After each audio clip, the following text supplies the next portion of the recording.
किसान साथियों, स्वागत है आपका एक बार फिर एक नई वीडियो के माध्यम से। तो साथियों, आज का वीडियो स्पेशली गेहूं की खेती के ऊपर है, जिसमें मैं आपको बताने वाला हूं कि आप अपने गेहूं की फसल से जो अभी की कंडीशन है, लगभग सभी किसान साथियों के यहाँ पर 20 से लगाकर 40 दिन की गेहूं की फसल हो चुकी है। तो हमें इसमें अब क्या डालना चाहिए।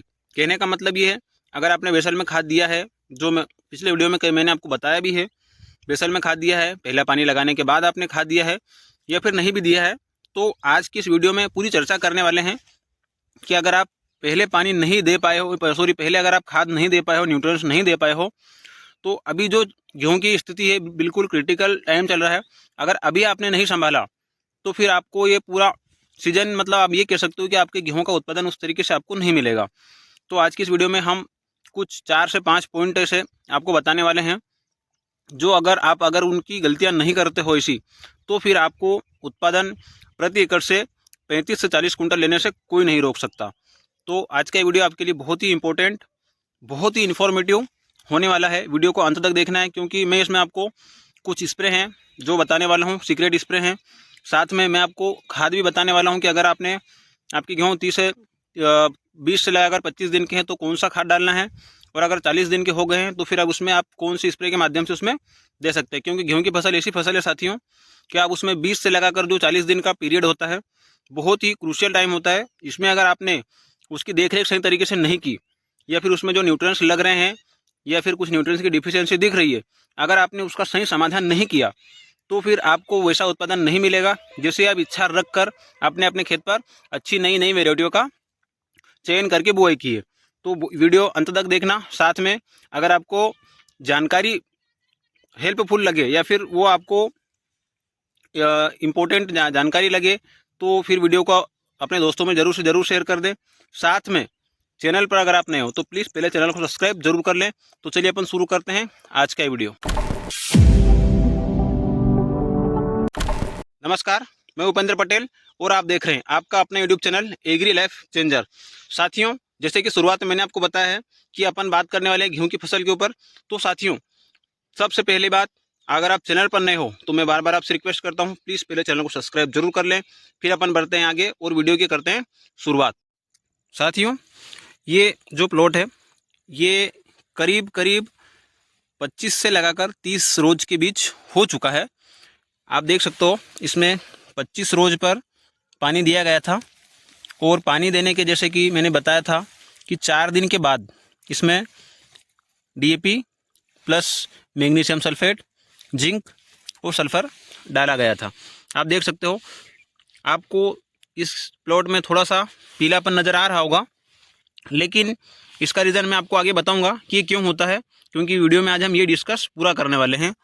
साथियों, अगर आपके यहाँ पर गेहूं की फसल आपकी अगर 20 से लगाकर 30 रोज की हो चुकी है या फिर इसके बीच में है, तो आप अगर पहला पानी देने की सोच रहे हो, तो अगर आपके यहाँ पर मिट्टी जो यहाँ पर है इस प्रकार की काली मिट्टी है, भारी मिट्टी है, तो फिर आपको ज़्यादा घबराने की ज़रूरत नहीं है।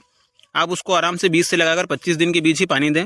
अगर हल्की ज़मीन है तो भी उसके लिए मैंने इलाज बताया था आपको कि आप चाहो तो उस पर जो ह्यूमिक एसिड होता है उसका आप स्प्रे कर दोगे, तो फिर आपको पानी की उतनी आवश्यकता नहीं लगने वाली है।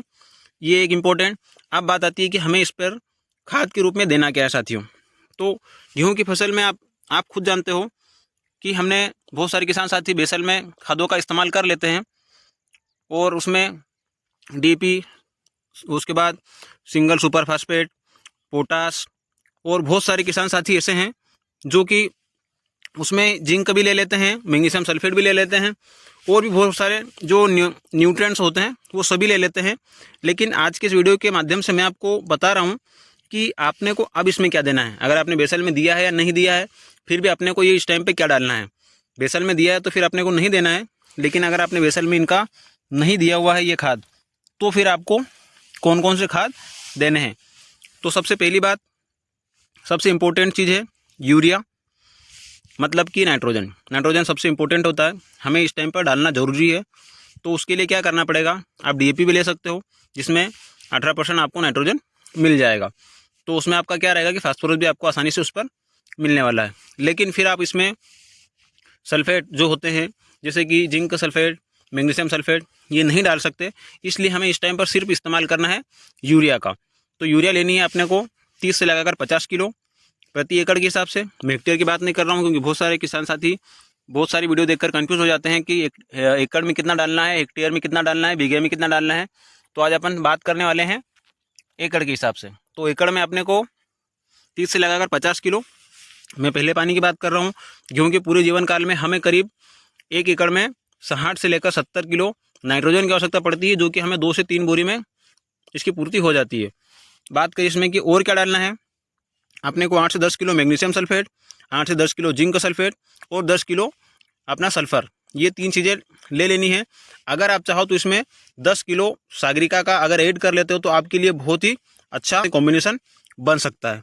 तो और अगर आप इसको डाल लें, लेकिन सबसे इम्पोर्टेंट चीज़ साथियों, अपने को डालना कब है, पानी देने के 3 से 4 रोज़ के बाद। बहुत सारे वीडियो आपने देखे होंगे जिसमें बोल देते हैं कि पानी देने से पहले डालना है, लेकिन पानी देने के हमें बाद में डालना है। क्योंकि देखिए आप, ये जो गेहूं की जड़ें हैं ये ऊपर रहती है, ज़मीन में नीचे अंदर नहीं रहती है।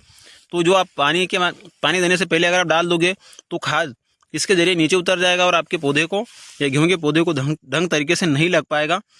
तो जो आप मेहनत कर रहे हो या फिर जो खर्चा कर रहे हो वो उस पर सही तरीके से नहीं लगेगा।